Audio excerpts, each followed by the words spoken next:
कुछ important science के parts का देखते हैं। एनाटॉमी का मतलब क्या है? एनाटॉमी का मतलब होता है internal structure of the human beings के जो इंटरनल स्ट्रक्चर हमारे हैं उसको स्टडी को बोलते हैं हमारे क्या, एनाटॉमी।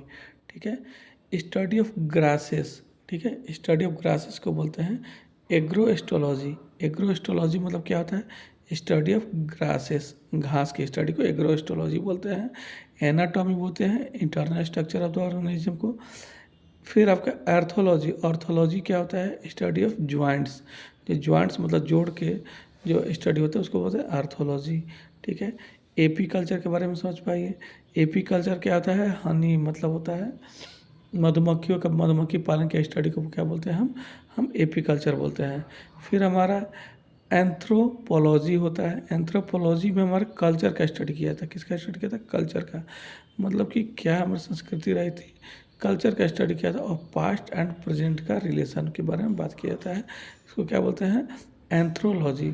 फिर आपका एंथोलॉजी है। एंथोलॉजी होता है स्टडी ऑफ फ्लावर, मतलब पुष्प और पुष्प देने वाले जैसे पौधों को क्या बोलते हैं कि किस में कैटेगरी में स्टडी करते हैं? एंथोलॉजी में।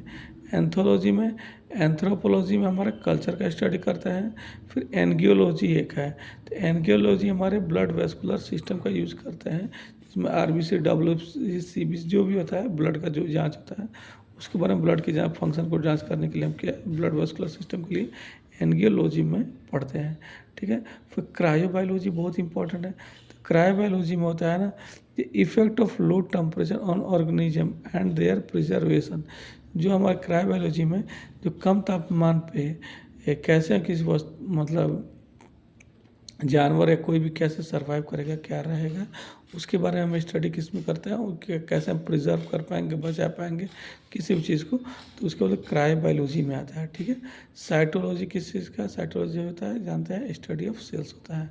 ठीक है। फिर हमारा एक होता है क्रायोपॉडी।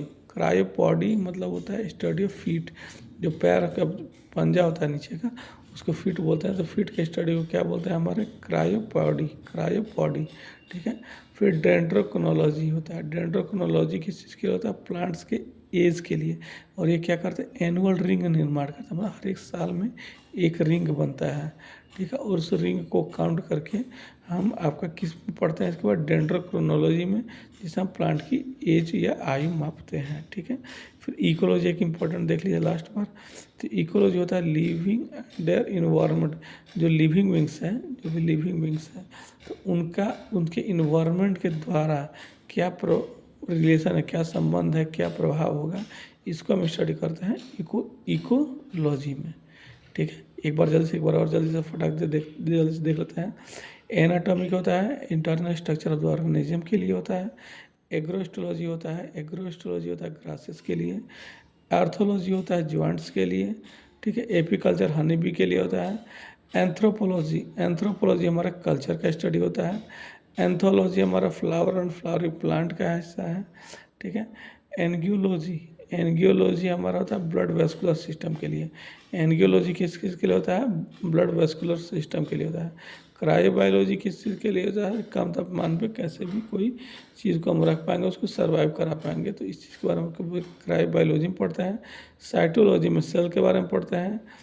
फिर क्रायोपॉडी में हमारे फीट के बारे में, क्रायोपॉडी में हमारे फीट के बारे में पढ़ते हैं। ठीक है।